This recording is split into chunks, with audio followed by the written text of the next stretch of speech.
बच्चों, आज हम सुभाष काबरा द्वारा लिखित झोले यह कहानी पढ़ने जा रहे हैं। तो झोले का मतलब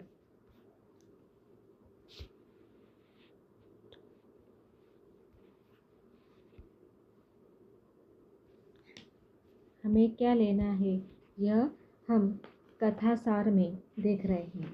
देखिए, उसे ही व्यंग्यसार कहा गया है। इसके पहले हम जो हमारे सुभाष काबरा जी है उनका परिचय देख लेते हैं।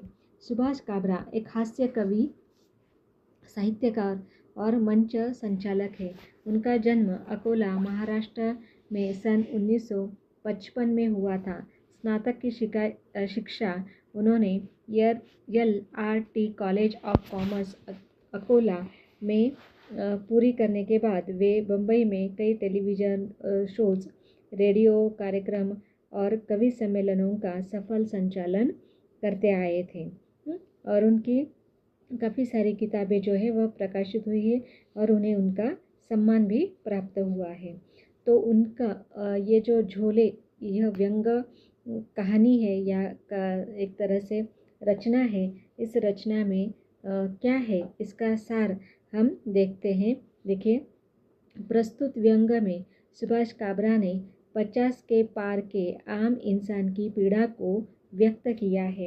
यानी जिनकी उम्र 50 साल के ऊपर है, वे लोग किस तरह अपने जीवन में अनुभव करते हैं।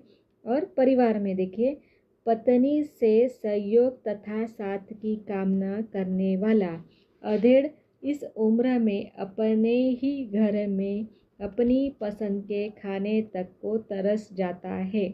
उसे बहुत याद आते हैं अपनी माँ के हाथ के आलू के पराठे और आलू की सब्जी के साथ कैरी का सरसों के तेल वाला अचार।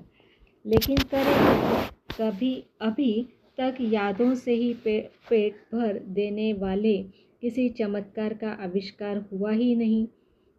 यानी केवल हम याद कर लेते हैं। आपको वह कहानी भी याद होगी ना कि किस तरह से एक छोटी भिखारी थी शायद, कि हलवाई की दुकान पर खड़ी थी और वह मिठाई की सुगंध ले रही थी और हलवाई उससे पैसे मांग रहा था। तो यहाँ पर एक चतुर ने, फिर गरीब होने के कारण वो तो पैसे नहीं दे सकती थी, इसलिए इस चतुर ने उस बच्ची को इस तरह का उपाय बताया था कि क्योंकि वह हलवाई तोड़ गया था, पैसे बजाने की आवाज़ उसने हलवाई के सामने की और हलवाई से कहा कि तूने पैसों की आवाज़